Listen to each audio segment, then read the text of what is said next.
All right. Good evening, everyone, and welcome to our State of the Market webinar. I'm Christine Shu with my amazing business partner, Margaret Kozlark. We are part of Noblivest, and we have really exciting guests with us in our panel to kind of talk about what's going on in the market and what they're seeing. All of them are very experienced operators and real estate investors in multifamily and commercial real estate. And so it'll be really interesting and exciting to see what they have to say about where we are in the market today. So I think we're going to be introducing everyone a little bit later, but before we dive in, just a quick disclaimer. So the following content is for informational purposes and of general nature.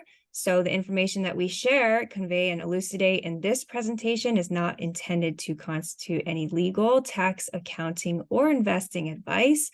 Any ideas or strategies discussed should not be undertaken by any individual without prior consultation with a financial professional or independent research. All right, so moving right along, again, we are Noblivest. Sorry, there we go. Yes. So currently we have 32 million assets under management across 1,200 units as general partners and fund managers. So far, we've had 6 properties go full cycle, and you can see some of our investments below. We have one more that just came in this year, Eagle Rock in Phoenix, and yeah, so that's us as Noblivest. And so I'm going to turn it over to Margaret to kind of lead us into our discussions. Yes, thank you so much, Christine. I'm going to stop sharing. So we've got a great panel with us tonight, and I apologize because I wasn't sure how to make this so we only see our panelists. So I'll just tell you who the folks are, and then I'll let you guys introduce yourself. Lana, why don't we start with you? Sure. So my name is Lana. I'm co-founder and managing partner of Sage Investing Group. I'm based in New Jersey, and so we have about 2,600 units across 5 markets today. We've had a few that has gone full cycle, so the number used to be higher. We have about $270 million portfolio value today, and I have been working as a multifamily owner, operator, or syndicator for the last 3 years. But prior to this, I actually used to be, so I have an accounting background, and I used to work, in New York, Wall Street, auditing actually the banks, the private equity firms, and hedge funds, and their compliance and risk management. So I used to cover a lot of the firms' investing and lending activities, including their bank's real estate portfolio. But after years of service doing this, I kind of decided to transition full-time in 2020. And that's kind of where I partnered up with Maggie and Jen to create Sage Investing Group. Terrific. Okay, thank you. And sure. Jason, would you like to introduce yourself? Sure. Jason Kleinman. I'm lead business development and investor relations for Good Egg Investments based out of San Francisco. I happen to live in the sunny city of Chicago. And we are an owner-operator of multifamily hotel assets. We've got some investments outside of those two. We're also in self-storage. We've even got a mobile home park or two out there. But our mainstay is multifamily and hotels and select service hotels. So multifamily mainly in the Southeast, just like everybody else. We're in the Sun Belt states. Hotels are mainly in the Midwest, although that's expanding. I've had the benefit of working with one of the other people on this panel. Ike and I are our firms are partnered on a couple of fairly significant deals together, and that's been fun. So we've got a ton of experience. My background, just so you know where I come from, I had my own investment firm prior to joining up with the folks at Good Egg Investments. I joined on with Good Egg Investments a couple of years ago, and we've been taking that on and expanding the portfolio. Been super fun. We've got quite a track record, and we're excited about where the future is, even in this weird, shaky time. Which we're definitely going to get into. Okay, and now Ike. Hello. Hello. So yeah, I noticed, Margaret, you called me Ike this I time. know, it felt so weird. Well, so yeah, my name is Iqbal Mutabana, and transitioned into Ike after getting into real estate about 6, 7 years ago. So I've been in multifamily, primarily focused on that. Have you know the portfolio has changed quite a bit over the last few years. At one point, had over 4,000 units under management, and now down to about 1,200, having disposed of, gone full cycle on a whole bunch of them. And have been very active on the ground in Texas, North Carolina, and Florida. At this point, it's very Texas focused. Not by choice, just that's what's happened. And looking at figuring out, what I'm going to expand and perhaps go back into North Carolina and other states. But the bread and butter has been core multifamily, value add kind of stuff, but the strategies have changed over time. We've experimented with all the way down to like really high touch, class C kind of value add, all the way to the ones where Jason, his team and I have collaborated, which is much more high quality class A, newly built properties. And then prior to multifamily, actually, Margaret and I were colleagues in a previous life in market research and marketing industry. My specialization was in optimization algorithms in technology, and spent, I don't know, maybe 2 decades in all kinds of startup companies in the Boston area before relocating to Dallas. And as part of the relocation, also changed my life into real estate. So that's where I'm from. Thank you. And that is why I said it was strange to call Iqbal Ike, because he's always Iqbal to me. So Right. I have to try to remember his new identity. But we were going to have a fourth person, which was Ryan Webster with Equity Yield. Unfortunately, he was not able to join us this evening.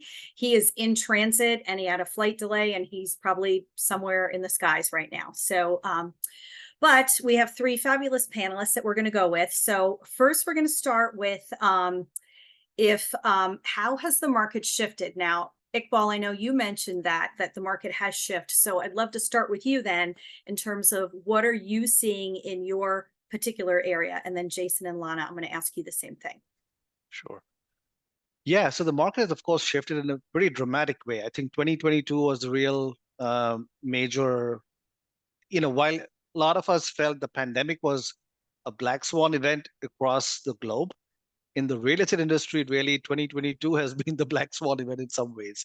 So with the interest rates having gone, insanely high in that 1 year period, if you think about it, 4.5% rate hikes, um, an extent of hiking of rates that is almost 1/3 of the time as what past rate hikes have been historically. So what has happened is, of course, with there being a flood of capital prior to that, and then the Fed trying to really tamper that down and control that flood of cash, it squeezed a lot of the projects across the country in very unexpected ways. So those of us who did a few projects, right before this happened, where we took floating rate debt because it was much more useful, gave us better leverage, gave us better economic fundamentals for the project, we suddenly found ourselves in a completely different environment within 12 months. And that causes a shift in how we're managing those projects, but also causes a shift in, of course, how we're evaluating new projects going forward. I know a lot of people are getting scared about, floating rate debt at this point. We're not getting scared by it, but we're changing how we're looking at it and how we're planning for it. So we'll probably stop there to give the others a chance. Yeah, we're going to get into some of those Yeah. questions. Great. Okay, Jason, how about you? What are you saying? Well, I won't dive into the floating rate debt piece versus fixed. I mean, everybody's got opinions these days about what works, what doesn't work. The fact is that 2-3 years ago, everybody was putting floating rate debt on everything. Why? Because we all made a lot of money with it. It made perfect sense. Investors made money, sponsors made money, everybody made money. And Ike's right. It gave us a ton of flexibility. Well, the market shifted, and it shifted overnight. not something that happened over a period of months and months. It's like we woke up one morning and all of a sudden we had a new reality facing us. The big takeaway that I've got with the shift that we've seen just over the past few months has been that now we're all being forced to be much better managers. Everybody's being forced to be better managers. The reality is, over the last 2, 3, 4, well, even during the pandemic, there was a lot of velocity in the market. There was a brief period where things kind of slowed down and we said, oh, I don't know if we're going to make it out. But then all of a sudden the velocity kicked up and every deal made sense. Everything that we looked at was a home run deal. You find something in Alabama, you find something in San Francisco, you find something in Miami, do it, put the money towards it. It's going to make money. And everybody jumped in. Today, it's very different. Everybody's scared. Everybody, nobody believes anything that you say anymore. I mean, everything's shifted. Opinions have shifted. But the reality is the deals are still great. The difference is now we all have to be truly good asset managers. And if you can't manage the assets, you shouldn't be buying them these days. And so what this has done is it's kind of reset everything. So the groups that are really good at this, that have that facility, that know what they're doing and have the experience to manage the high level assets, they're going to do well. Things are going to work out, but it takes true management skill at this point. I think that's a really good point, and I think we're going to get into that a little bit in the discussion. But Lana, I just want to give you your choice, or your chance rather, to see how have you seen things shift since last year, and what are you seeing in your particular markets? Yeah, I mean, I kind of don't want to beat a dead horse, but what Ike and Jason said nailed it right on the head. And maybe for our markets, it's generally the same thing. I think we're looking at the same markets in Sunbelt states as well. So the comment's probably the same. I think something different that we've observed is we're also kind of still looking at deals. And yes, deal flow has been slower, but for the deals that do make sense, you just have to look at it a lot more carefully. I do think, though, there's still a catching up on the spread between bid and ask, meaning I'm still seeing deals. Some of the deals are coming out with loan assumptions, is great. But some of the sellers still have that mindset of yesterday's prices, which it's hard to get because the debt market has shifted. So absolutely. That's a good point. Okay, so since Ryan is not with us, and I originally had it in order that I was going to do with the questions, what I think I'm going to do is ask a question, and then whichever of you guys would like to handle it, feel free to jump in. So first thing I guess I'd like to ask is, based on your portfolio, do you see that some markets have been more affected by this shift than others? And would anybody like to comment on that? Sure, I'll take a stab at it. The good news is that we've spent the last few years really focusing on markets where growth was the #1 metric. So even when there's a downturn, when there's a recession, we're still in a pretty good position. So most of our assets, much like what Ike was talking about, we're heavy in Texas. Texas is great.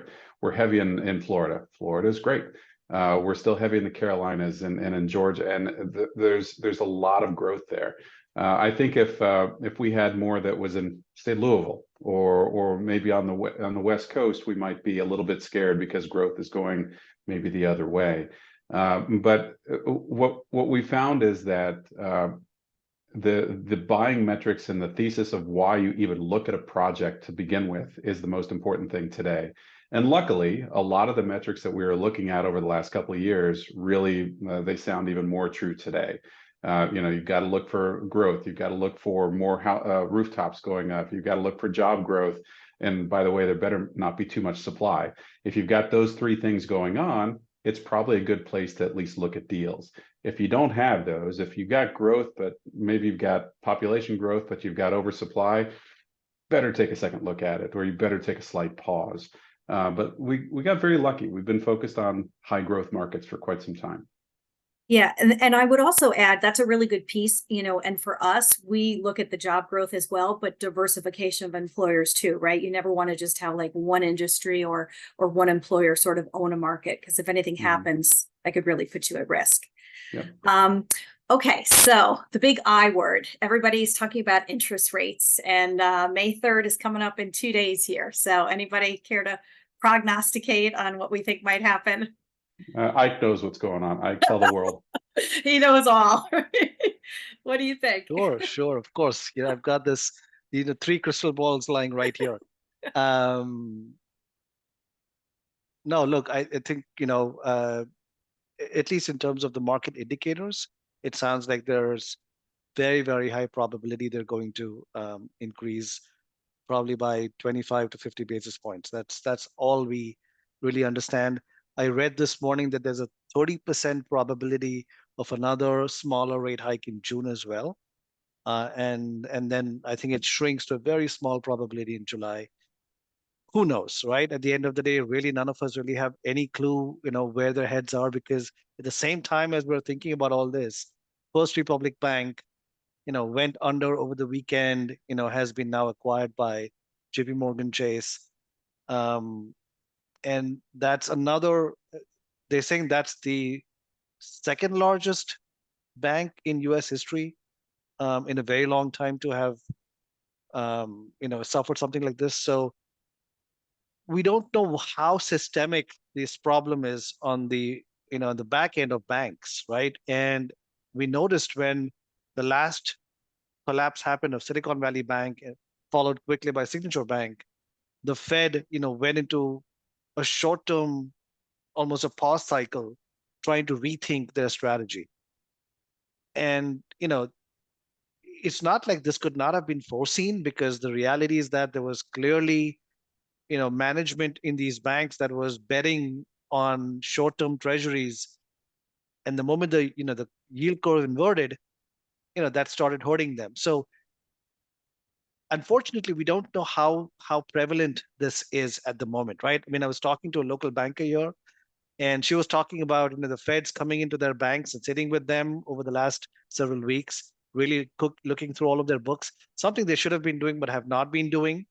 So what that tells me is that this could be far more widespread than we know. And I think the Fed probably has a better sense based on how much work they've done or not done, and that might determine how far they go with rates. But I don't know. I know I'm just sort of talking about all kinds of stuff, but they all seem to somehow tie into the reality of interest rates where they are today. Okay. So Yeah. that's a good segue into, I'm sorry, Jason, did you want to add to that? Oh, it was just a quick thought, just kind of tagging on to what Lana said just a minute ago about the bid and the ask. This is real, and it part of it is interest rates and where they are today. So as interest rates go up, I mean, when we start doing our modeling and we do our underwriting about what we can truly buy and how we can buy it and how we can project the interest rate, the yield curve, and that we all talk about, and the Chatham reports that we all look at, this becomes very real. And so when we're talking to a selling group and they tell us, well, we have to have X, Y, or Z, we look at them and say, there's no way I can give that to you because I can't take that kind of a gamble. Maybe 2 years ago when there was a ton of velocity in the market, maybe I could have taken that gamble. But today, it's impossible. So what does that mean? What does that turn into? Stagnation from all of us. So I think if you were to ask any of us today what it's like out there in the market when you're bidding on deals or trying to get something together, it's at a crawl. And yeah, just like Lana said, we're looking at deals, but holy moly, it's tough to get anything to pencil out, anything. So it's a difficult time. And do you think that's because, like Alana said, sellers' expectations are still back there in 2022, 2021 when they were getting these great prices? Sure. Yeah. And a lot of these selling groups, the projects that we really like, they've held on to them for 4 and 5 years. They're at the end of their cycle. Well, they're just like any of us. When they're at the end of the cycle and they want to cash out, what do they want? Do they want to sell it at a discount? No. They want that big price tag because it's time for them to finally cash out after all this hard work. It's a tough one because we approach them and say, I'm sorry, we can't give you that cash out. It's not going to work.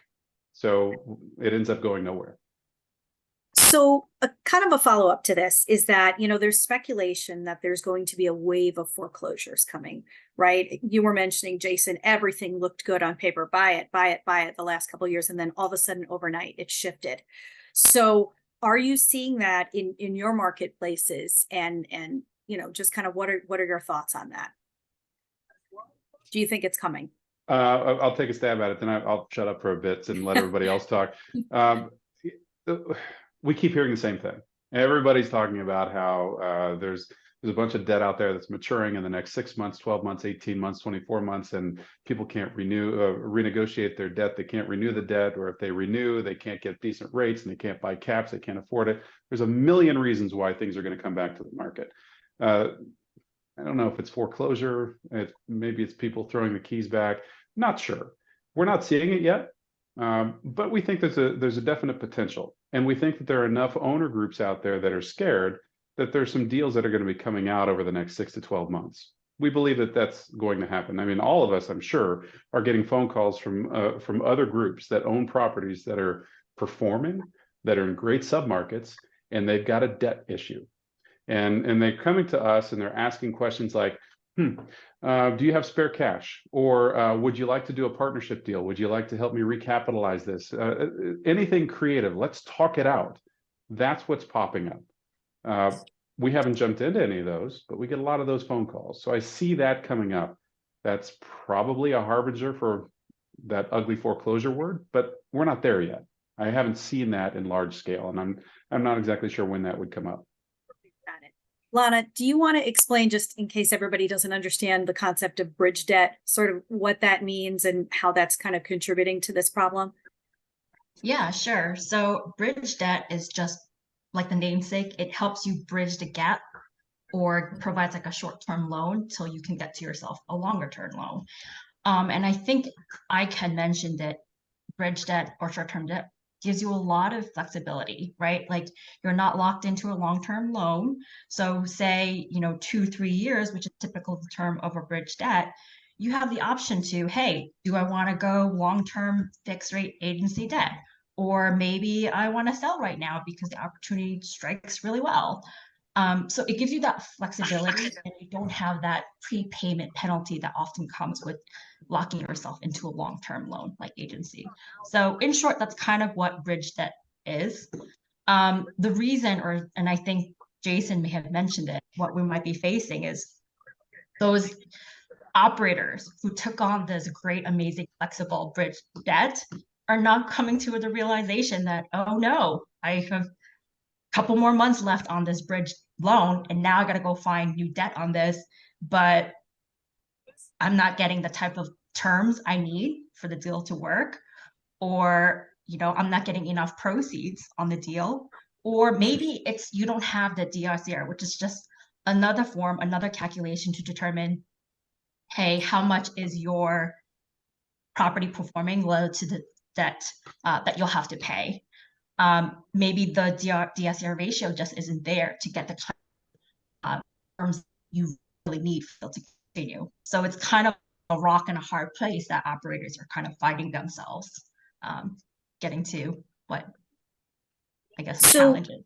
If you are an operator and you have a property that has been negatively impacted by these market factors, maybe you had variable rate and you didn't have a cap, or you have bridge debt and it's expiring. What can you do? Are there any things that you could do to kind of try to mitigate the risk a bit? Anybody can jump in on that one. You sell. That's the tough part. If you can't renegotiate your debt, you don't have many options. You're asking people for money. And then you're hoping that the market's going to step up and actually see the value in the property that you've got and hopefully sell it for a decent amount of money. And right now, and listen to what all three of us have said to this point, none of us are willing to step up with the dollars that these selling groups actually want or even need to get out whole.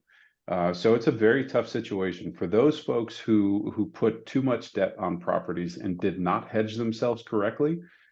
There's some trouble ahead for them. I don't think that's necessarily everybody across the board. I mean, yes, we've all seen examples of this happening, but it's not everybody. But for those that bought a $27 million property and put floating rate debt on it 2.5 years ago, didn't buy the cap because they thought things were going to work out forever, there's some people that are in trouble for sure, and it's going to be a tough pill to swallow. Yeah, sorry, I just want to one thing, and then Lana, you can jump in. And I also just want to clarify for anybody who's listening, and maybe you can jump into this, Lana. why that variable rate debt was attractive. Because you mentioned something about the prepayment penalty for fixed rate debt. I don't know if you want to flesh that out a bit, because there was a reason why it looked really good to people buying properties for the last few years. Yeah, I can go into that. I just kind of going along with what Jason was saying, I heard a really great quote recently, so I just kind of wanted to share with that. And it basically says something like, deals that are struggling below the line, even though it looks like it's performing above the line. That's a good quote. So that was a great quote. Lana, that is so perfect, because that's exactly what we see out there. There are tons of, I think I said it this way, performing assets in good submarkets, and they look great on paper. And you say, oh my gosh, occupancy is at 94.7%. They're at the top of the market with rental rates. They show growth and all this stuff, yet they make $6 a month. You know, how can that possibly be? It's a debt question. So yeah, it's all the below the line numbers. The below the line numbers are crushing some of these deals. You're right. I All think right, there's cool. one Go other ahead. thing that I'd like to just add to this is it's not just also about the aspect of whether it's floating rate bridge debt. It's also about the quality of the lender that I think not too many people have paid attention to when they did these deals. And those who ended up taking bridge debt just because it was cheap from the lender that offered them the cheapest terms, I think they're going to hurt a lot more than those who took bridge debt from lenders who are much more established, who are much higher quality in their back-end portfolio, and have the capability to actually take a macro and long-term view on the market and therefore work with you. So a simple example would be if you've taken debt from a local regional bank, right, or a local regional kind of a outfit. Well, they may have given you some fantastic bridge debt terms, but they don't have the kind of collateralized mortgage options or anything to hold them up in this turbulence, and therefore to be able to work with you. So I've got an operator I know in Arizona, and he's got this kind of a debt structure. The lender is not in a position to even think about giving them any kind of options to deal with the fact that they're having this debt crisis.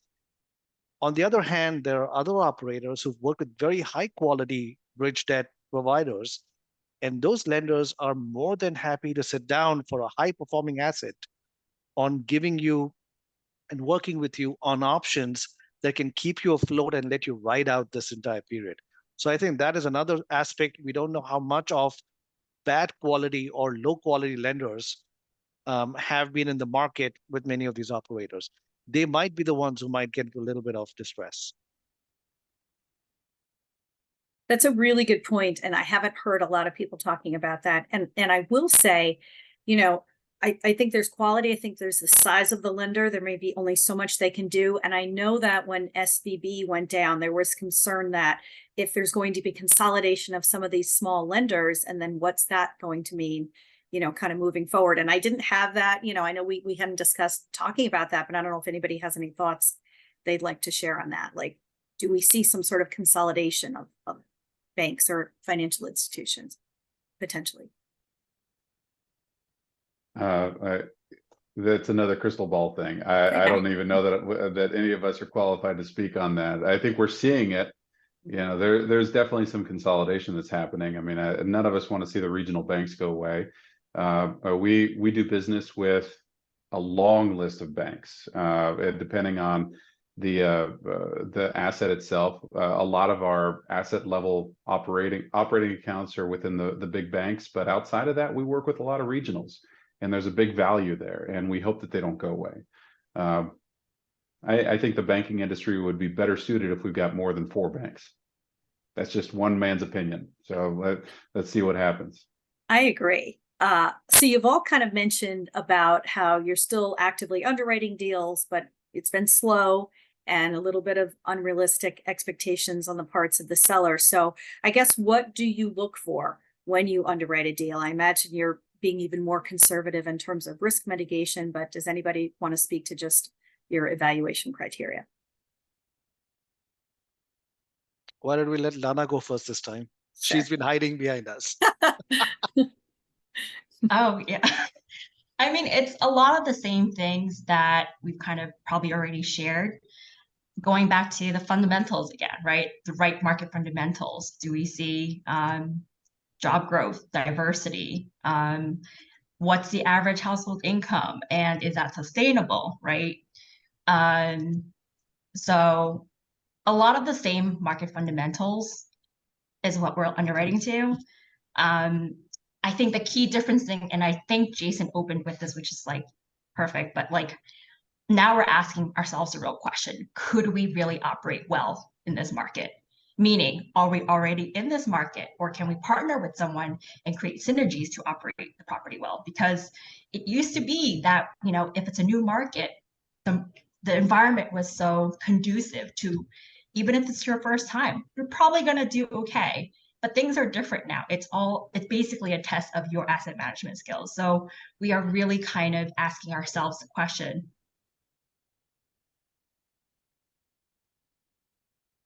Oh, there was going to be a good question there. I We lost know, her I right know. in the middle of the question. What, Lana? What are we asking? Right. Well, let me expand on that just a bit. I mean, the market fundamentals, yes, they're critical. You have to know the market that you're looking in and why it makes sense to even spend a dime there. So that's great. But then on top of it, there's a lot of changes that at least we're implementing on the modeling side. So no longer are we looking at deals and saying, gosh, in the first year, we can expect rent increases or expansion of 3, 4, 12%. We've got flatline numbers in the first year, maybe even in the second year. Every deal that we look at, we submit pretty high concession numbers because we expect it. Every single market, especially the good ones where we really want to focus, we just expect that a lot of our competitive developers are out there bringing new supply to the market. So we've got to anticipate that. We've got to say, okay, well, that lease renewal is going to be harder to get. So we're going to have to maybe incorporate a half month of free rent, or a full month of free rent, or free TVs or something to these tenants to get them to come in. We have to underwrite different expenses. In certain states, the insurance rates have doubled just in the past year. For sure. Well, yeah, Florida is a great example of that. Yeah, so we have to anticipate all that. So the underwriting gets much more critical these days.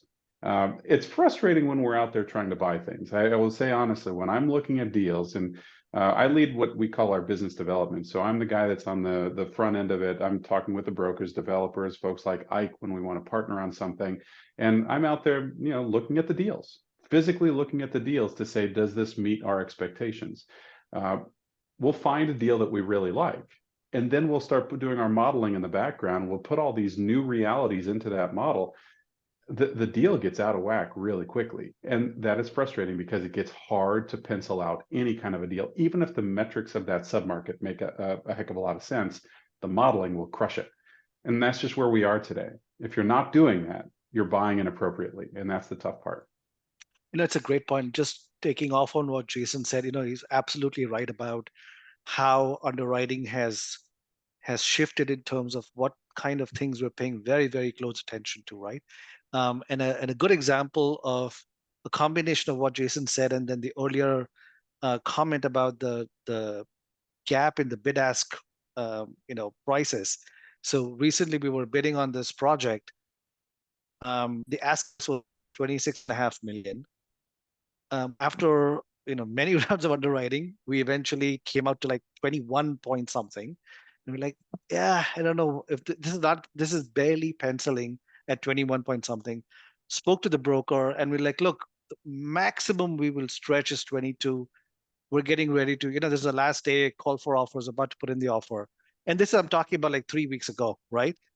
And the broker says, hold off, hang on, let me get back to you in an hour. An hour later, he comes back and he says, yeah, you maybe don't want to submit your bid because we already got bids at 27 and higher.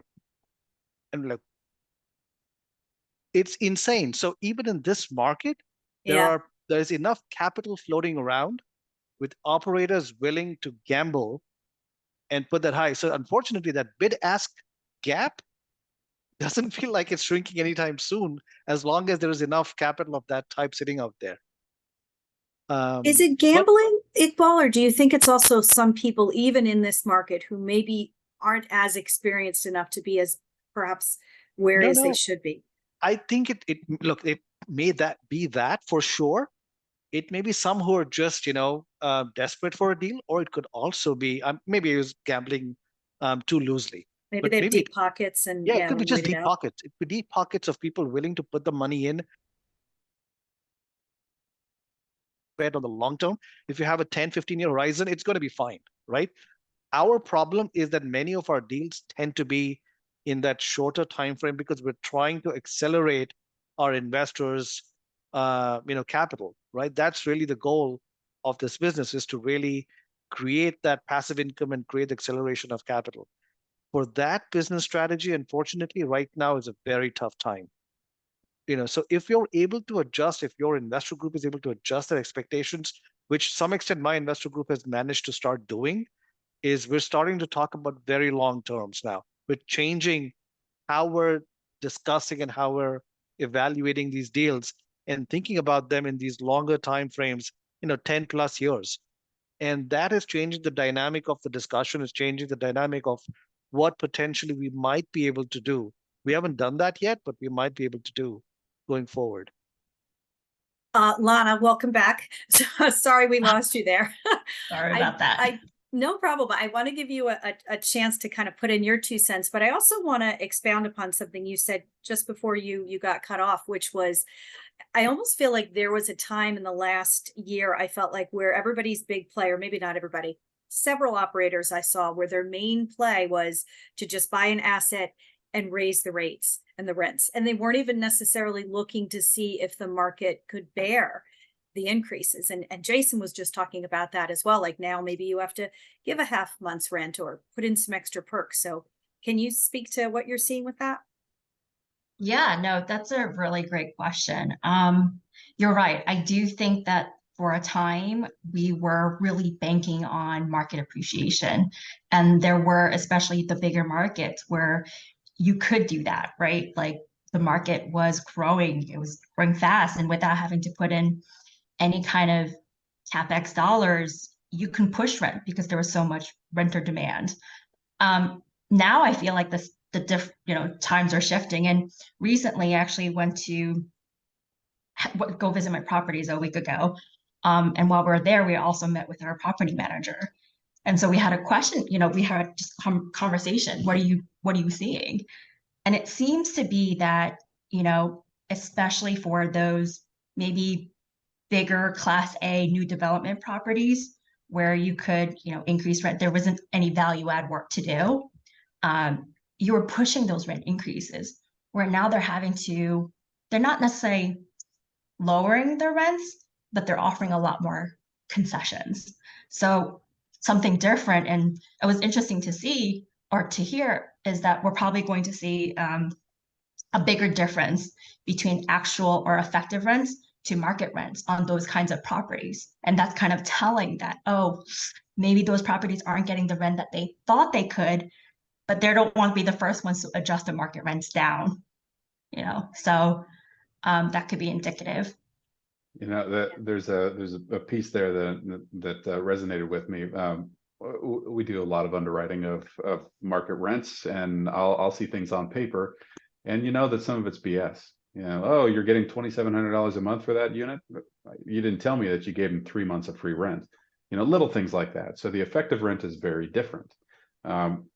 We have to be very attentive to those little details today. And I'm telling you, the modeling becomes so critical. And if you really do a good job with the modeling, these deals get even harder to actually pencil out. So it's a tough time to be trying to underwrite things. I did want to go back and mention something that Ike was talking about. In certain markets, we're still seeing investment groups bid things up, which I find nuts, but they're bidding things up. Now, we have to pay attention to why this happens. I got into a bidding war, and I typically stay away from these, by the way. I don't like to get into bidding wars these days because numbers get bid up past where our modeling could even be reasonable in any sense. But I got into a bidding war in St. Petersburg, Florida. Great market. It was a market that I wanted to get into. Some properties that looked really interesting, and Class A property. We got bid up to a point that we were completely uncomfortable with and basically backed out and said, it's all yours, have a good time. Another group came in, institutional group, had no problem closing. They closed in 30 days. Well, what we took away from that was there's plenty of that out there. And we have to know where we compete. We don't compete with institutional groups. Their cost of money is very different from what ours is. They're out there placing cash. They want to place cash at a 3% cap rate. Go for it. Put the money on that thing, let it sit, let it ride for the next 4 to 7 years. Awesome. We can't do that. When we're placing cash, we're looking for, these days, we'd like the cap rate to be much higher on the front end. And then if we can create some kind of cash flow, significant cash flow in the beginning, that's what we're really looking for. These institutional groups, cash flow doesn't really matter. So we have to know who we're competing with. And a lot of these situations where you've got these Class A properties in markets like St. Petersburg, Florida, that's who's chasing these deals, and they'll bid each other up. We don't even play in that. So it's a different world. And it's one that we feel like we're missing out on deals because, oh, there must be a great property. We're not. They just have a different set of metrics.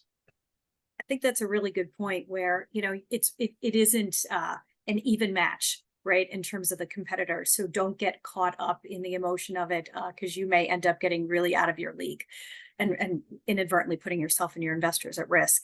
So so I'm looking at the time. I had a bunch of other questions, but I want to be able to open it up to anybody who's listening who may want to have some questions. So while you're typing your questions into the chat, let's go around one more time and I would love for each of the panelists just to say, do you think this is a good time to invest still? And what advice would you give somebody who's thinking of investing in this current environment? And Lana, why don't we start with you? Yeah, sure.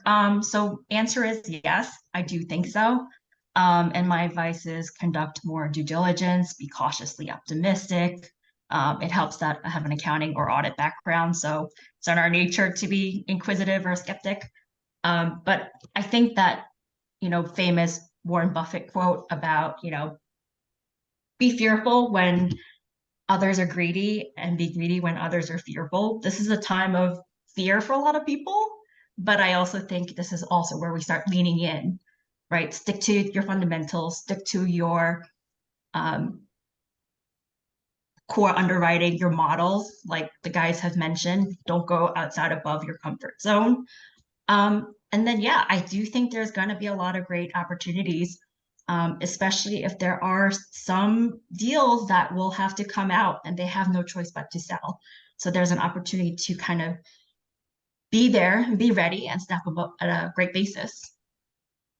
And as you guys are doing this, I would love to know what your advice would be for anybody thinking about being an LP, right? So maybe not necessarily somebody buying the asset, but would you still, recommend people invest as an LP in an asset, and how would they, determine, I guess, where to go, or what advice would you give? Oh yeah, that's a really great question. So as an LP, I think the core most important thing is probably knowing your operator. And I know that's really tough to do, especially if it's someone you haven't really met before, you don't really know their background, or kind of known them for a long time, but kind of looking at their track record, right? And I think the most important thing that you want to look for when you're, evaluating if you want to work with this particular operator is how have they handled a bad or tough situation? Because I think if you're in this real estate business long enough, you're going to come across a tough time, whether it's external market factors or internal, right? Property specific, but you're going to face challenges. But I really think the fundamental thing is, how is the operator, first looking for it, monitoring it, and then communicating it, right? Addressing it and communicating it to you, the investor. So yeah, I really think that open communication and transparency is paramount. The communication is so key. Absolutely. Yeah. Iqbal, how about you? Yeah, no, I think I echo everything that Lana said. I don't ever tell anybody that this is not a good time to invest, for a very simple reason, because I truly believe there is no such time that you can say is good or bad for real estate, right? Real estate is one of those asset types where if you go in a thoughtful way, with clear ideas of what you want to accomplish, you can usually do well. Now, you may not accomplish, exactly what you plan for, but the chances that you're going to completely fail are very low. Unlike going into something like the stock market, where truly there is no way to know, because market forces tend to have an outsized influence on the outcome. Um, at the same time, given where we are in the current market, what I would say for any LP is, apart from what Lana said about making sure you really trust and know the operator, is also to know what this is a good time to really dig in and understand what your personal investing philosophy is.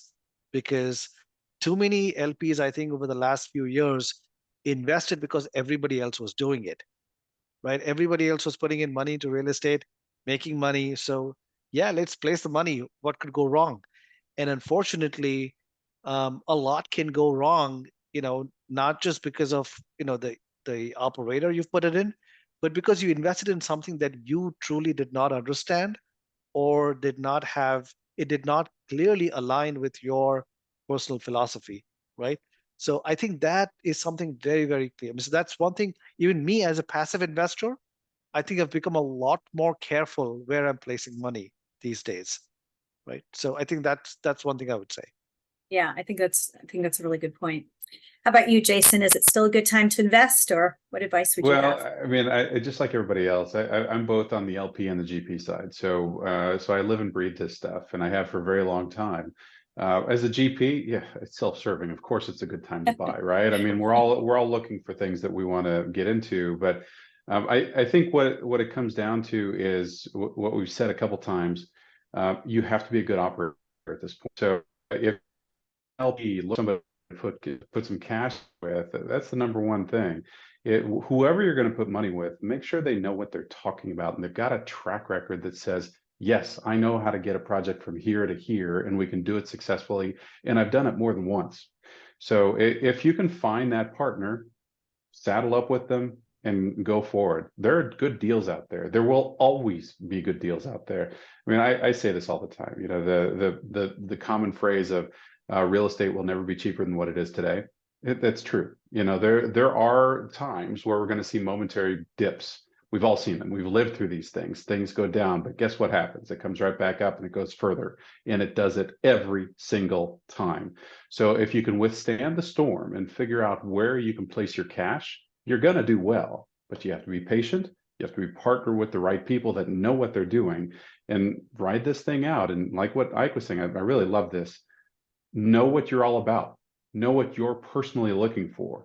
Know what it is that you're trying to get out of this. Stick to that, and don't sit on the sidelines. Stay involved. There's plenty of good deals. Yeah, I think that's really good advice, because I think you're right, Iqbal. I think I saw a lot of people just jumping in because, oh my gosh, my friend just did this deal and they, doubled their money in 18 months or whatever, and then people started getting crazy without maybe even looking at the details or really understanding what they were getting into. And those times are over. The market has shifted for sure. Christine, do we have any questions in the chat or anything from anybody? We currently don't have any questions, but we have a great comment from Amy. So she agreed with Ike that LP education is vital right now more than ever. So definitely it's not the time to sit on the sidelines. Brush up on your education, invest on yourself, invest in, your education of investing as an LP is critical to be doing that. Yeah. An interesting anecdote about LPs becoming more smarter about this stuff, right? So it happened literally this morning. This investor who's been with me for many, many years, we've done, he's invested in so many of my deals. So he really understands this, right? But even he is trying to get better at this.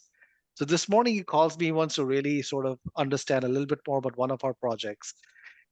And while on the call, he's actually, in that period of time, he's been looking online, reading the reviews of that property. He's dug through the financials that I had sent him last month. And he's actually putting the two and two together to try and ask questions about, why certain things are the way they are and how they're going to be.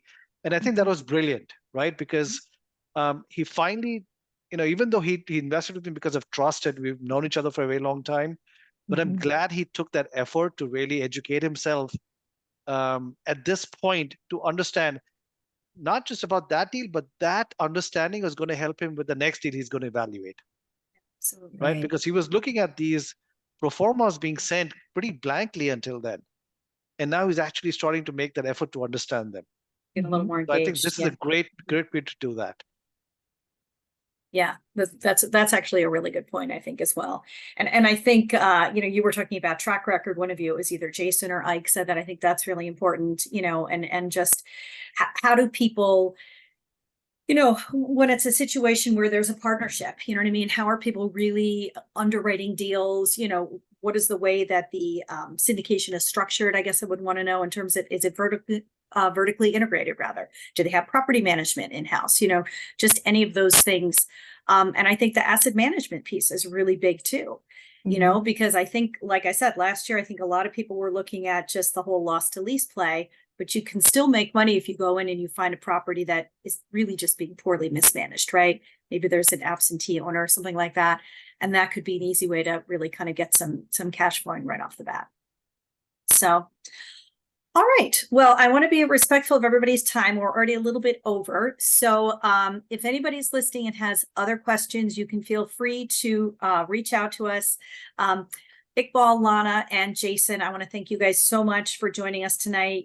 I feel like we could have talked about this for another hour, but originally I said 45 minutes. So thank you, Amy. Amy, I just saw said great input from the panelists. You guys, absolutely. Thank you for taking time on a Monday night to talk to us about this stuff. Nobody has a crystal ball, and it'll be interesting to see what happens on Wednesday with the Fed. So with that, thank you guys again and have a great night. Right. Thanks, Thank everybody. you. Bye. Thanks a lot. Bye.